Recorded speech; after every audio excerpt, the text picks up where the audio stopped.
Hi, and welcome to another edition of Beer for Breakfast ABV. I am Danielle from Mornings on 91X. As always, I've got my beer partner in crime with me, Paul Segura from Karl Strauss. And so this is my birthday episode, so I got to pick the brewery to come on, and I picked Savagewood Brewing to come in today. So I have the owner, Daryl Savagewood, next to me. I don't know, is Savagewood your last name? It is now. Yeah, it is now. It is now. We're gonna figure out where the name came from eventually. Yes, we will. We have head brewer Zach, and we have Renaissance man. He kind of does it all, James. A little story behind this: I used to work with Zach and James, so if I seem extra mean, I'm really not that mean. So Daryl, you guys are fairly new. Give us a little bit of the background story. So we've been open in our tasting room location since mid-October, but open as a brand since June of 2017. We started with some gypsy brewing, did some distribution, and then came across this awesome deal to purchase O'Sullivan Brothers Brewing's facility and kind of revamp that and take it from there. Nice. Rest in peace, O'Sullivan's Brewing Company. Good guys. Ed O'Sullivan was a good dude. They made good beer. Yes, they did. Sometimes, that shows you it's not always for lack of good beer that places close. You really have to have a lot of cool things. Location, service, all sorts of stuff. But How long was O'Sullivan's around for? A little over 3 years. Oh, wow, okay. And where are you guys located? We're in Scripps Ranch, right off of Mira Mesa Boulevard in the 15. Awesome. So there's a Trader Joe's. We're right behind it. See, all right. So you pick up your snacks at Trader Joe's. That's right. And then you go over to the tasting room. Yep. Awesome. Well, our first beer, we are having the Exquisite Blonde. Zach, can you tell me a little bit about this beer? It's pretty low ABV, 5.2%, low IBUs as well. What was it at? It was about 26? 26. Yeah. Really easy drinking. This is kind of a staple beer for us. This is what we like to introduce people into craft beer with. make converts with. Yes, absolutely. Looks like it's unfiltered. Yes. It tastes great. Ooh, that I is can see really you making good. a lot of converts with this beer. Yeah, it's just kind of a easy drinking, can have a couple pints Cheers, of it. by the way. Cheers. So Zach, you used to work with Danielle, right? Yes. Did you know today was her birthday? No, I did not. Do you think we should do something special for her birthday? I don't think that maybe- we should. No, I think we should. Yeah, We're you wanna do drinking it? beer. No, we're drinking beer, so that's the specialty of it. You do that every day. Well, not every day, just most days. See, I don't know. I think we should do something a little bit more. I think we should sing happy birthday, perhaps. You guys, we don't have all night.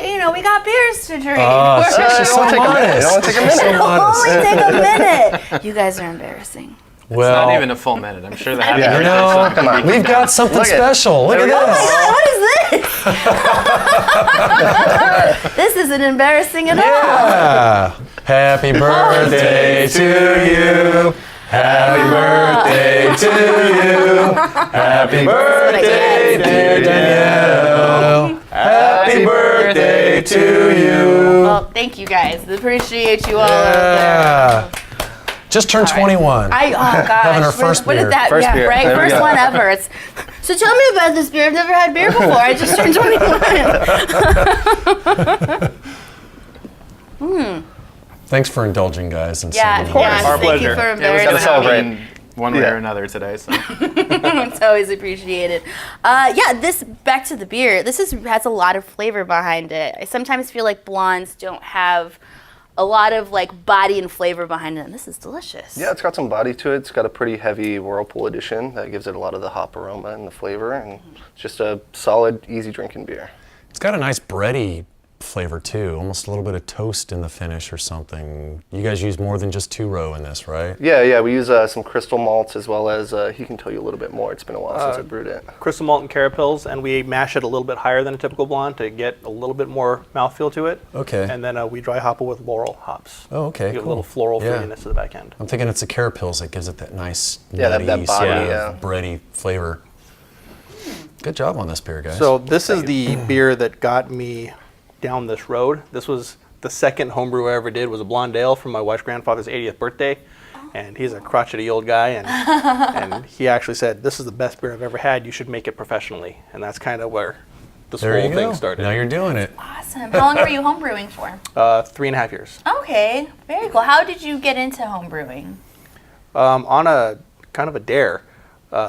I was, excuse me, I was at Hoffer's Cigar Bar in La Mesa for a Hess Brewing tap takeover. It's a good place. It's a great place, but my brother-in-law was friends with Jason Stockburger over there, and he said, all you need to brew beer at home is a pot and a bucket. We were like, no, and we kind of looked at each other and said, okay, we're going to get a pot and a bucket and see if we can do this, and that's kind of just where it started. Yeah. Now the name Savagewood, that wasn't from your grandfather, but from your father, right? From my dad. Would you like to share that story? And Sure. it's kind of a fun story. So anybody that follows us on Facebook, my screen name is Lance Savagewood. That really threw me off, by the way, when I met you, because I was like, wait a second. Wait. Yeah, who's Daryl, who's Lance? So when I was going down the road to plan out my brewery, I didn't have a name yet, and I was having a beer with my dad, and I was giving him a hard time about this picture I found of him. He was a rookie cop at the LA County Sheriff's Department. It was like 1982, and he's wearing little tiny short corduroy OP surf shorts, had a big giant cop mustache, a trucker hat, a too tight t-shirt. I mean, 1982, cool guy. And I was like, Dad, what's up with these shorts? And he's like, oh, I was undercover back then. My name was Lance Savagewood. And that kind of hit me as a bolt of lightning. One, best cop / porn name ever. And two, what better name for a brewery than Savagewood Brewing? It kind of all just fit together. That's like a super awesome story. So is that where the name of this next beer we're having came from? Dad Shorts? It's a combination of that and Dad shorts. we have a couple of friends of the family that they just, those slightly uncomfortably short shorts, men, and that's what they do, it's... What are you wearing Mine right go now? down to my What are you- knees. Yeah, But I am a dad. but it's, this is a mango Hefeweizen, dad shorts, and to me it's kind of reminiscent of those days at the beach when you see all those shorts around that you might not want to see. Those shorts. You Those know which shorts. ones they are, too. You know which ones they are. Yeah, it reminded me of my dad barbecuing in the backyard, actually, so that's dad shorts. That's awesome. Mango I'm Hefeweizen. behind. Yeah, let's Quaff a lot get of this you in at on the this. beach. Quaff a lot of this at the beach. Thank you. Welcome.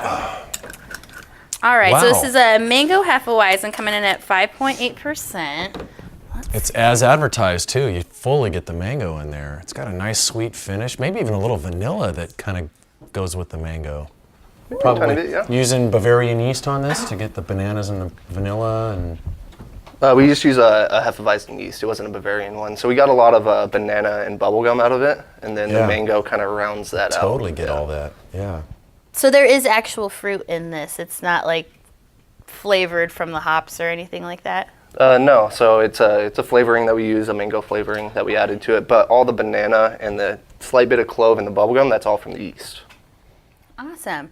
So I know your story, Zach, of how you got to brewing, but everybody out there in ABV world doesn't know. So is how true. did Okay. you get to where you are? How did you get into brewing? So a couple years ago, decided that I wanted to leave my hometown of Palmdale, which Daryl is also from.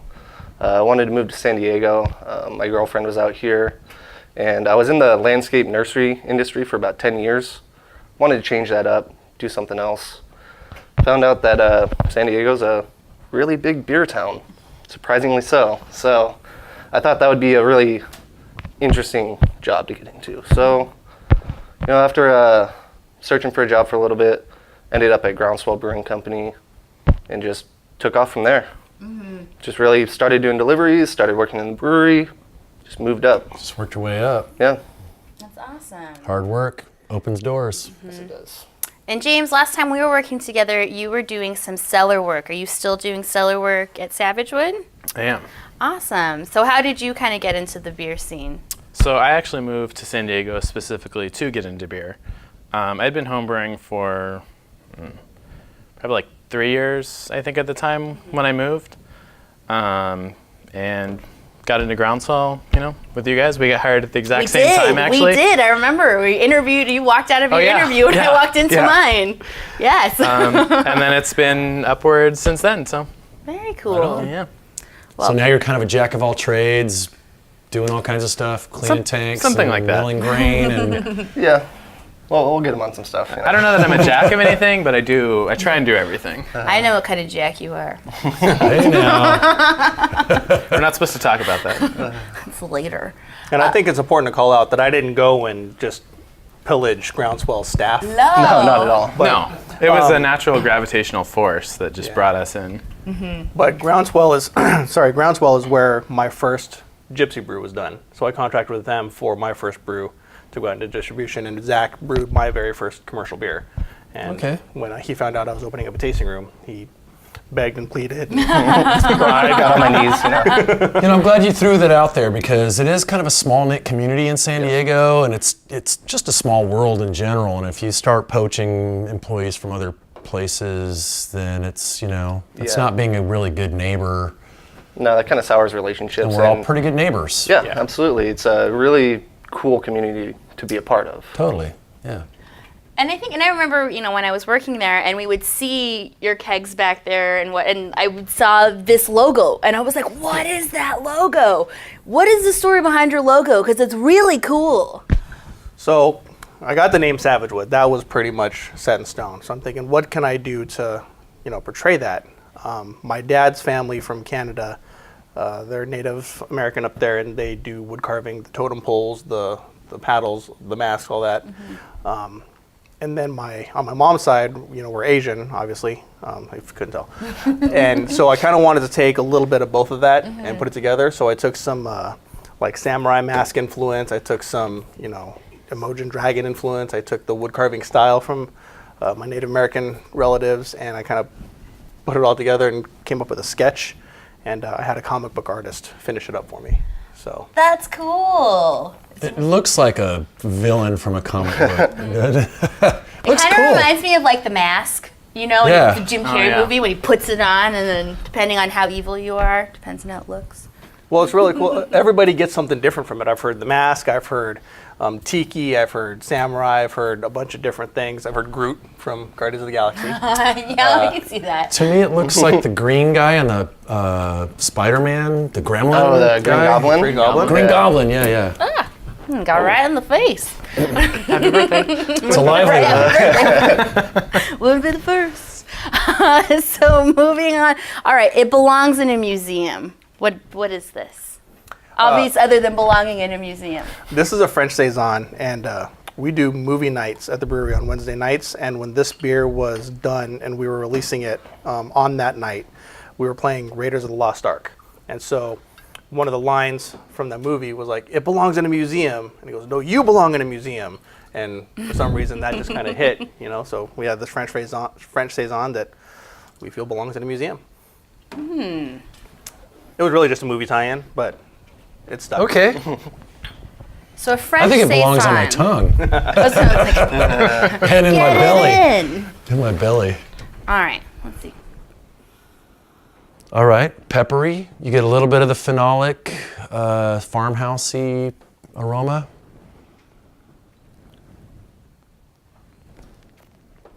That phenolic, by the way, comes across as a little bit of a, oh wow, it's peppery. Kind of hits you late.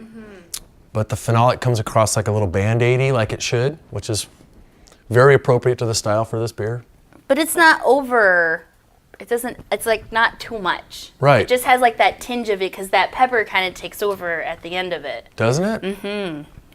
That's interesting, very complex. Thank you. This beer is actually the base for a collaboration we are doing with Utopia Cider. Oh, So- love those guys. Those guys are cool. Yeah, we're going to be doing a blend with this Saison and their 5-apple cider wow. blend to come up with a graph for Nice. Valentine's Day. Nice. Oh, so look out for that for Valentine's Day. That would be next week. That's next week. Wow. All right. We're already there.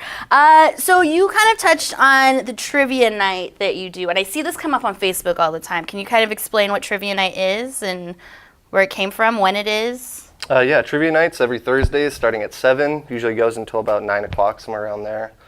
We have a live prize trivia come in. They do all the questions and everything. First place, you get 2 coupons for penny pints per person, and then second place, you get 1 coupon for penny pints. It's a lot of fun. Everyone seems to be enjoying it. We're starting to really build a crowd that comes in every Thursday for trivia. That's awesome. And then I saw something about movie night on Wednesdays. Yes, yeah. That's, So it's That's me. it's you. Yeah. all right. So we do a different movie every Wednesday. We try and do a little bit of pairing with it. Like, you know, we did the beer. We did We did Star Wars. We did with Star Wars with themed some beer. Star Wars themed beers. We did Princess Bride, and we had an As You Wish, which is the vanilla cream ale that we do. Love that movie. It's always a fun time. It's pretty relaxed. Bring your kids, We have free popcorn. free popcorn. Nice. So is that what you guys are doing? You try to have like a different like themed night, if you will, throughout the week, or is it pretty scheduled out? For right now, those are the only two that are really consistent, and then we try to fill some other nights with other events. And we're doing industry night tomorrow, so the friends of the industry can come in, and we want to be kind of a destination, like go hang out, and it's more than just about what's on tap. It's about who's there and what we do. So. Yeah. So can you talk about the tasting room a little bit and how it's set up? Because it's not your traditional tasting room. You don't walk in and like see a bunch of tables. You actually drink amongst the tanks, and I think that's really cool. Yes. So what I inherited was kind of a semi-converted industrial place that had like a foyer lobby with a window that they served the beer out of, and then a door to go into the back where the brewery was. And it served its purpose. You had a couple tables out here, a couple tables out there, but I kind of took a sledgehammer and kind of blew it all out as much as I could. So we've got seating in the front and a little front patio, and then we have seating in the back, like in between the tanks and our grain racks. So, you sit back in the brewery, you can kind of see everything going on. You can listen to the fermentation activity in the little buckets, That's the bubbling super neat. over. It's all there. And That's then, pretty cool. Yeah, and when we're doing any work, if there's customers there, they get a chance to ask us about it, and hey, what are you doing over there? And we tell them. We're not afraid to let people sample out of the tanks and say, try this. That's really cool. That's something that you don't get really anywhere who else does that. unless you know someone. Unless you know unless you know someone. somebody in the back. I've Yeah. never seen that before. That's really special. Yeah. The other night, I was walking in to drop something off, and there was 3 guys in the front, and one of them just happened to say, "Oh man, I'm looking for a place that's got a good strong Scottish ale because I can't find them." And we have one in the tank that's coming out in like 3 more days. So I'm like, "Oh, you like wee heavies?" And I went and brought him a sample, and he was like, "Oh my goodness, this is the best thing ever. I've never had one so fresh." And so we listen to that. We listen to our customers, and we try to kind of. That's pretty cool, good man. for I you. wish everybody could have the opportunity to taste beer right off the tank. Yeah, it's something. Because it's like chocolate different. chip Yeah. cookies right out of the oven, Yeah. man. It's just so good and fresh. And There's something about the experience of pulling the beer fresh out of Totally. the tank and drinking it. All right, so we're finishing with my favorite style, an IPA, of course. I like pretty hot and tempting or fat. PHAT. PHAT. PHAT. Okay. So what kind of IPA is this? West Coast IPA? What are we drinking here? It's going to be like a semi-hazy. It's got a lot of the body that hazies do. It's kind of dropped out a little bit, but that's pretty typical for the style. It's about 6.6%, 48 IBUs, going to be really citrusy, bright in your face. And then it's going to Smells smooth very out citrusy. to some nice bitterness. So we've been mentioning the IBUs, and this is something that we're just now starting. Thank you to the listener who wrote into me, Christina. I'm listening to you. IBUs. Paul, what are IBUs? International bittering units. Okay, and what does it mean? Well, what it means is, well, it's kind of nebulous, but it's got to do with the volume in the brew kettle, the poundage or amount of hops that you add, and the amount of time that you let the hops sit in the boiling liquid. You're basically isomerizing the alpha acids that are in the hops, which turn the beer bitter, which turn into bittering units. So the alpha acids get isomerized by the boil and become bitterness in beer. So the higher the number, the more bitter the beer? Yes. Okay. Right, Okay. so All right. 48 bitterness units in this beer. For a beer that's 6.6%, it's going to be a fair amount of bitterness. Okay. But a lot of guys, I'm assuming you guys probably added a lot of hops at the end of the boil so Yeah. that you get a lot of the flavor and not so much of the bitterness. Yeah, there's a pretty heavy whirlpool addition that we do at the end. Get a lot of the aroma and some slight bitterness from it. So the longer you boil the hops in the beer, the more bitterness you're going to extract, but there is a limit. You can only get like 35% extraction total. So what's like the highest IBU that you can find?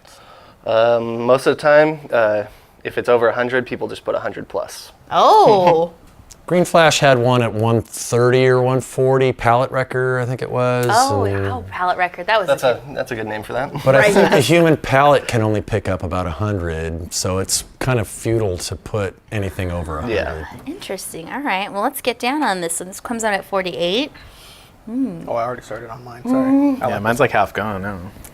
Oh, that's really good. That's nice. That's really, really good. So you're right. I get a lot of the hop flavor. It's not super bitter. It doesn't cause you to pucker, but it's got really nice hop flavor. Thank you. We took a combination of, everybody's hazy, East Coast, murky, and that style is great and wonderful, but we still like West Coast, so we kind of take those two and put them together. This is one of our monthly IPA releases. We do a different one every month. Oh. So, it's got that juicy characteristic that everybody likes from the New England yeast and a lot of dry hopping and late addition, but it's relatively clear for the style. Well, the yeast kind of settles out fairly quick. Yeah. I'm thankful for that, actually. I don't like them to be yeast bombs. Yeah. This is a good IPA. Great beer, man. Thank you. So in San Diego, you have to have a solid IPA on tap Yes, for absolutely. for guys like us. Yeah, our IPAs are definitely our best sellers. That's for But sure. it looks like you guys try to have something on for just about anybody who walks through the door. Yeah, I like to vary the styles. There are a lot of styles that I don't see out very much at other breweries, and one of my personal favorites, an ESB. It's an extra special bitter. I don't see it out very much. AleSmith makes a really good one, Burning Beard. But other than that, it's sort of one-off every now and then. Right. That's a style that I really enjoy, and I'm really, really glad that I could brew that. Yeah, that's one of our house beers. We wanted to bring that too, but then we'd get you guys hammered, and we had like 19 beers out here. Hey, it's my birthday. I'm doing what I want to do. And we got some cake to wash it down with. One last question. Where can we find your beers anywhere other than the tasting room? Are you in distribution at all? We have a small distribution footprint. It's mainly concentrated around the Scripps Ranch, Mira Mesa area. You can find us at Board and Brew, Brewskis, Best Pizza and Beer. I've got some distribution up north and some places that I know and just said, hey, we'll put your beer on. Yeah. We'll start to expand eventually, but right now we just kind of want to keep it close to home. I don't want to overextend myself, and I kind of feel that quality for us is going to be more important than quantity at this point. So I just want to make small batches of good beer before I grow. Very cool. Well, Savagewood Brewing, get out there. They are new. They make solid beers. Scripps Ranch? Scripps Ranch. Scripps Ranch. Just look for the Trader Joe's. They're right behind them. Savagewoodbrewing.com, or follow on all the social media, right? You guys are on all the platforms. I find that Facebook is the best way to find out what events they have going on, because there's always something going on at Savagewood. So thank you very much, Thank Daryl, you. Zach, and James. As always, Paul, it was fantastic. Fun being here. Per Thanks usual. for allowing me to hang out. And thank you for spending your evening with us. If you miss an ABV, we keep all of them up at 91x.com. So get out there, support your local indie beer, and cheers. Cheers. Cheers. Cheers.